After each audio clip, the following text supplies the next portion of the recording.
Children, now on Monday I had sent you notes for the entire chapter. I sent you the notes so that you can start writing at your own pace. Okay. Some of you don't like to write everything at one go, so you can write 2 pages on one day and then 2 pages on the second day. Anyway, so we had finished the first half of plant tissues. Now going towards the second half, now we have complex permanent tissue. And we will see complex permanent tissues are made up of more than one type of cells. All these cells coordinate to perform a common function.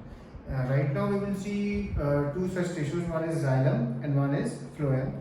Xylem and phloem are examples of complex tissues. They are both conducting tissues and they constitute a vascular bundle. Many times this question is asked, what is a vascular bundle? So you have to write this explanation. Vascular or conductive tissue is a distinctive feature of complex plants, one that has made possible their survival in the terrestrial environment. Xylem consists of tracheids, vessels, and xylem parenchyma and xylem fibers. The cells have thick walls, many of them are dead cells. Tracheids and vessels are tubular structures. This allows them to transport water and minerals vertically. The parenchyma stores food and helps in the sideways conduction of water. Fibers are mainly supportive in function. So their structure and function both of the things are explained. So you must remember them. And similarly, phloem is made up of 4 types of elements. Many times this question is asked: what are the constituents of phloem? So in these 4 points you have to write: sieve tubes, companion cells, phloem fibers, and phloem parenchyma. Sieve tubes are tubular structures with perforated walls with holes in them.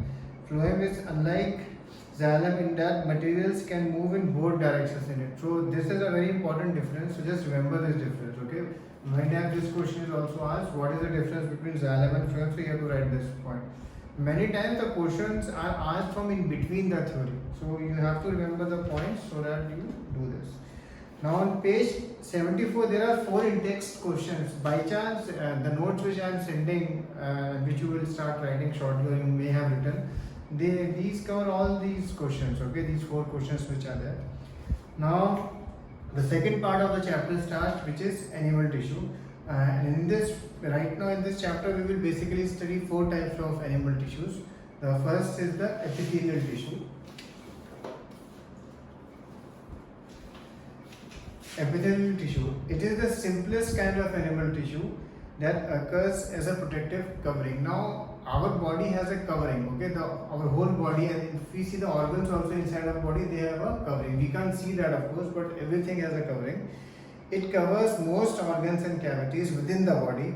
Epithelial tissue cells are tightly packed and form a continuous sheet.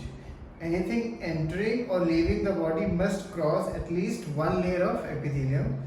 The skin, the lining of the mouth, the lining of blood vessels, all are made up of epithelial tissues. Now we will see types of epithelial tissue, and basically right now in this chapter we will study 4 types of epithelial tissues. One is squamous epithelium, one is ciliated columnar epithelium, one is cuboidal epithelium, and one is glandular epithelium. Now the notes are there for all the 4. These notes are useful in 2 ways. In one, that if they ask you to write a note on that, so you can write the note. And the second, if they ask you to differentiate between any 2, so you can just pick up the point from that. For example, if you see squamous epithelium, in cells lining blood vessels, transport of substances occur through a selectively permeable surface. There is a simple flat kind of epithelium called simple squamous epithelium. The oesophagus, lining of mouth, skin are all examples of this tissue. Skin epithelial cells are arranged in a pattern and layers. This epithelium is called stratified squamous epithelium. Now, ciliated columnar epithelium, where absorption and secretion occur in the inner lining of intestine, tall epithelial cells are present. This columnar epithelium facilitates movement across the epithelial barrier.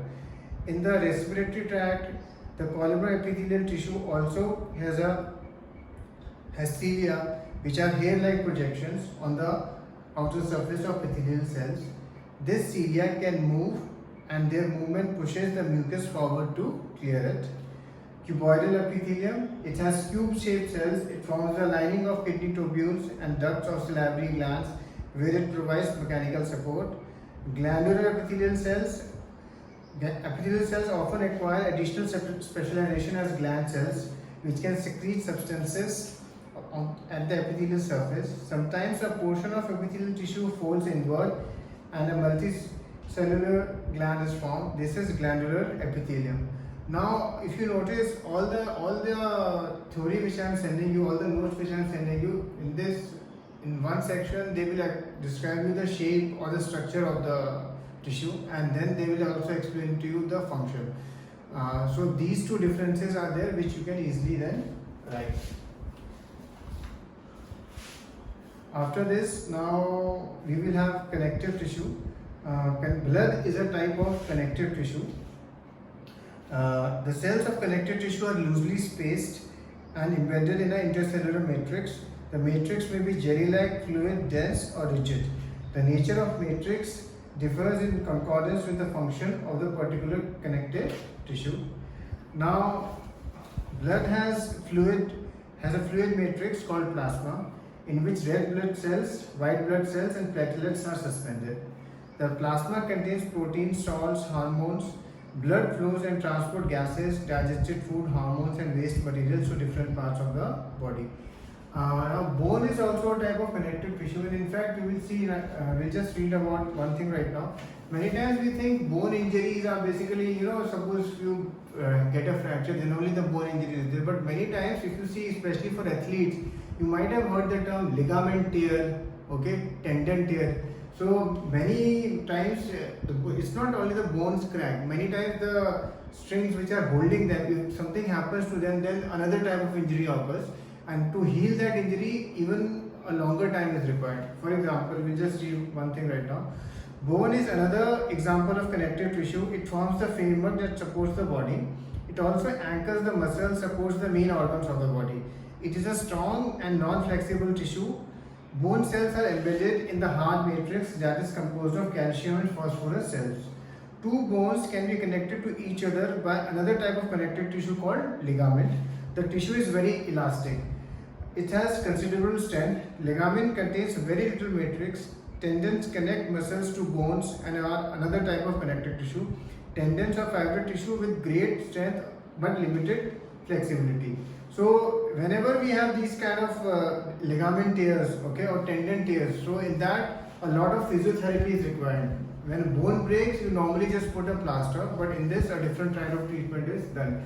In fact, in case of athletes, many times they don't have the time, because such injuries take even a longer time to heal than the bone injury in which a plaster is put.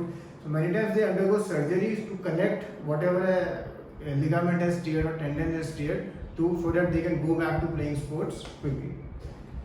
Another type of connective tissue has widely spaced cells. The solid matrix is composed of proteins and sugars. Cartilage smoothens the bone surface at joints, is also present on nose, ears, joints and larynx. We can fold cartilage of the ears.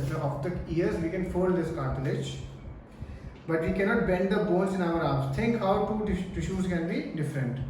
Areolar connective tissue is formed between the skin and muscles around blood vessels and nerves in the bone marrow. It fills the space inside the organs, supports internal organs and helps in repairs of tissues. Where are fats stored in our body? Fats stored in adipose tissue is found below the skin and between the organs. The cells of this tissue are filled with fat globules. Storage of fats also acts as an insulator. And that is of course helps us when we are living in cold environments.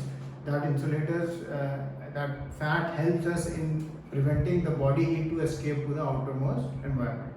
Anyway, so we have done till muscular tissue, so you can start writing till there. Okay, cheers.